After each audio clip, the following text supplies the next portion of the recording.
ഈ കേക്ക് കണ്ടില്ലേ എത്ര സോഫ്റ്റ് ആണെന്നറിയോ? ഇതിനൊരു പ്രത്യേകതയുണ്ട്. ഇത് മുട്ട ചേർക്കാതെയാണ് ഈ കേക്ക് ഉണ്ടാക്കിയിരിക്കുന്നത്. അതുപോലെ സാധാരണ കേക്ക് എല്ലാം മൈദയിലല്ലേ ഉണ്ടാക്കുന്നത്, ഇത് റവ കൊണ്ടാണ് ഉണ്ടാക്കിയിരിക്കുന്നത്. ഹായ്, എല്ലാവർക്കും നമസ്കാരം. എല്ലാവരെയും കുക്കൂത്ത് സോഫിയിലേക്ക് സ്വാഗതം ചെയ്യുന്നു. ഈ കേക്ക് ഉണ്ടാക്കുന്നത് എങ്ങനെയാണെന്ന് കാണാൻ നിങ്ങൾക്കും താല്പര്യമില്ലേ? ഒട്ടും സമയം കളയാതെ നമുക്ക് വീഡിയോയിലേക്ക് പോകാം. ഇത് 250 ml കപ്പിന് 1 കപ്പ് റവ. ഇത് നമ്മുടെ ഉപ്പുമാവ് ഉണ്ടാക്കുന്ന റവ തന്നെയാണ്. 1 കപ്പ് പഞ്ചസാര, 1 കപ്പ് ചൂട് പാല്. ഇത് സാമാന്യം നല്ല ചൂടുണ്ടായിരിക്കണം, എന്ന് വെച്ചാൽ തിളയ്ക്കൊന്നും വേണ്ട. 1/4 കപ്പ് റിഫൈൻഡ് ഓയിൽ, അതായത് ഓയിൽ. ഞാനിവിടെ സൺഫ്ലവർ ഓയിലാണ് എടുത്തിരിക്കുന്നത്. ഇനി ഇതിന് പകരം 1/4 കപ്പ് നെയ്യോ ബട്ടർ മെൽറ്റ് ചെയ്തോ എടുക്കാം.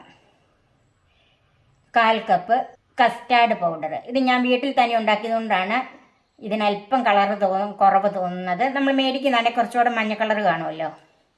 1/4 കപ്പ് പാൽപ്പൊടി, 2 നുള്ള് ഉപ്പ്, 1/4 teaspoon baking soda, 1 teaspoon baking powder, 1/2 teaspoon vanilla essence.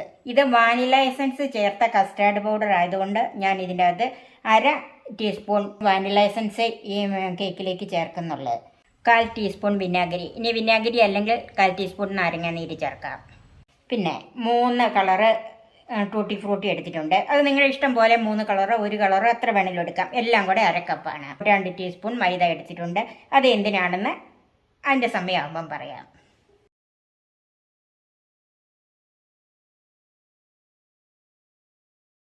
റവയൊന്ന് Kuthiran വെക്കണം. അതിലേക്ക് പഞ്ചസാര ചേർക്കാം. ഇനി ഇതിലേക്ക് പാല് ചേർക്കാം.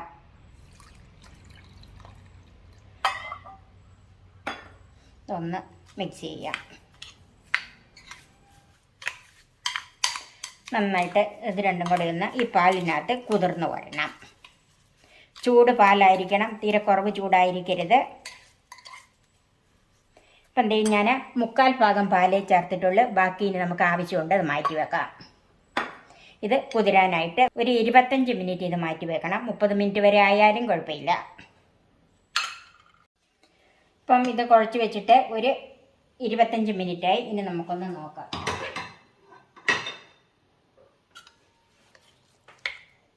പഞ്ചസാരയും റവയൊക്കെ ചൂട് പാലിനകത്ത് നന്നായിട്ട് കുതിർന്ന് വന്നിട്ടുണ്ട്. ഇനി നമുക്കിതൊന്ന് അരച്ചെടുക്കണം. അതിനൊരു മിക്സിയുടെ ജാറിലേക്ക് മാറ്റാം.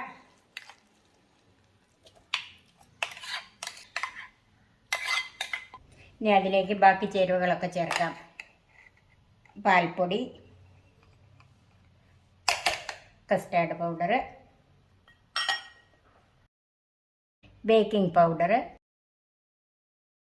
ബേക്കിംഗ് സോഡ, ഉപ്പ്, സൺഫ്ലവർ ഓയിൽ.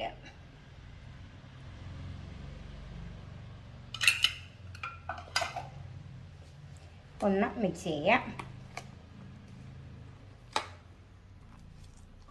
ഇതിലേക്ക് ബാക്കിയിരിക്കുന്ന പാലും കൂടെ ചേർക്കാം. നമ്മൾ 1/4 കപ്പ് ഒഴിച്ച് കഴിഞ്ഞ് ബാക്കി വെച്ചിട്ടുണ്ടായിരുന്നല്ലോ, ആ പാലും കൂടെ ചേർത്ത് വേണം അരച്ചെടുക്കാൻ.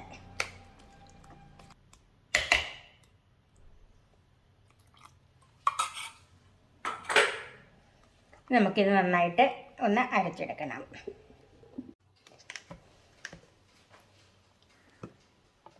ഇത് നന്നായിട്ട് അരച്ചെടുത്തിട്ടുണ്ട് കേട്ടോ. നമുക്കൊരു ബൗളിലേക്ക് മാറ്റാം. ഞാൻ നേരത്തെ ഇത് കുതിരാൻ വെച്ച ബൗളിലേക്ക് തന്നെയാണ് ഇത് മാറ്റുന്നത്.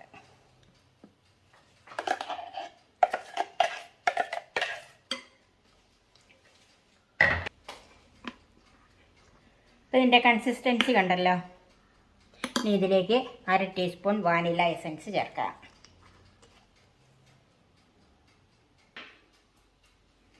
നന്നായിട്ടൊന്ന് മിക്സ് ചെയ്യാം.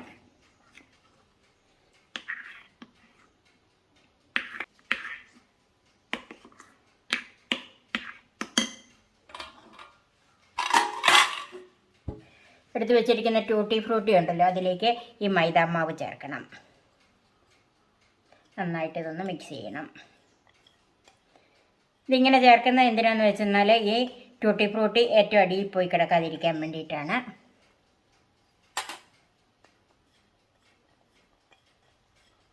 ഈ ടൂട്ടി ഫ്രൂട്ടി ഇതിലേക്ക് ചേർക്കാം.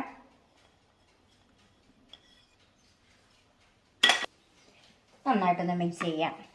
ഓവനിലാണ് വെക്കുന്നതെങ്കിൽ ഈ സമയത്ത് ഓവൻ 180 ഡിഗ്രിയിൽ 10 മിനിറ്റ് പ്രീ ഹീറ്റ് ചെയ്യാൻ വെക്കണം. ഇനി അതല്ല കുക്ക് ടോപ്പിൽ തന്നെയാണ് വെക്കുന്നതെങ്കിൽ നല്ല കട്ടിയുള്ളൊരു പാത്രം അടുപ്പിൽ വെച്ച് അതിലേക്ക് ഒരു റിങ്ങും വെച്ചിട്ട് 5 മിനിറ്റ് ഫുൾ തീയിൽ ചൂടാക്കിയെടുക്കണം. ഞാനിത് ഓവനിലാണ് ഉണ്ടാക്കുന്നത്. അതുപോലെ ഒരു 7 ഇഞ്ചിൻ്റെ കേക്ക് ടിന്നാണ് എടുത്തിരിക്കുന്നത്. അത് ഓയിലൊക്കെ തൂത്ത് അടിയിലൊരു ബട്ടർ പേപ്പറും ഇട്ടിട്ടുണ്ട്. ഇനി ഈ ബാറ്റർ നമുക്ക് ആ പാത്രത്തിലേക്ക് മാറ്റാം.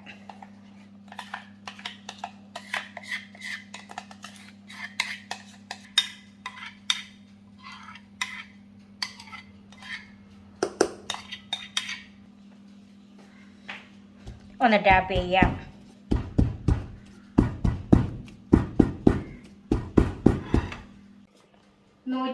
ഡിഗ്രി 10 മിനിറ്റ് പ്രീ ഹീറ്റ് ചെയ്ത ഓവനിലേക്ക് നമുക്ക് കേക്ക് ബാറ്റർ വെച്ച് കൊടുക്കാം.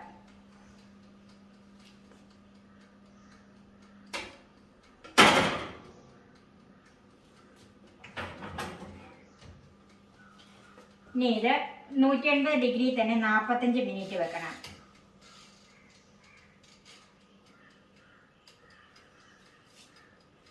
ഒരു 40 മിനിറ്റ് കഴിയാതെ ഇത് തുറന്ന് നോക്കരുത്. ഇപ്പം ഇത് 45 മിനിറ്റായി. നമുക്കിതൊന്ന് നോക്കാം. ഇടയ്ക്ക് ഞാനൊന്ന് നോക്കിയായിരുന്നു, ഒരു 40 മിനിറ്റ് ആയപ്പോൾ. അപ്പോൾ ഒരല്പം കൂടെ വേവുണ്ടായിരുന്നു.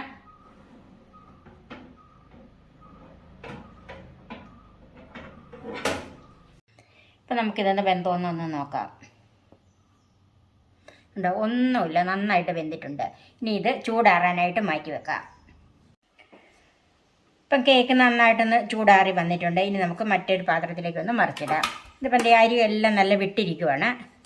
അതുകൊണ്ട് ഇനി കത്തി കൊണ്ട് വിടിയിക്കുകയൊന്നും വേണ്ട. അങ്ങനെ വിട്ടില്ലെങ്കിൽ കത്തി കൊണ്ടൊന്ന് വിടിയിക്കാം.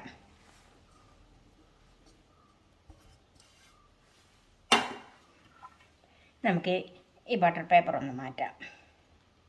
അടി കരിഞ്ഞു പോയിട്ടൊന്നുമില്ല.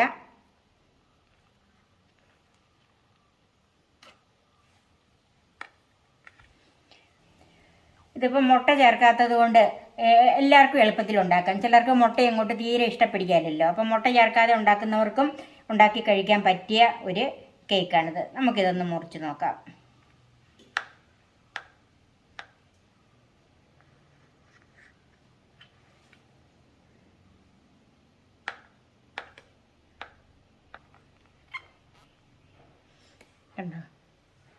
നല്ല പഞ്ഞി പോലത്തെ കേക്കാണ്.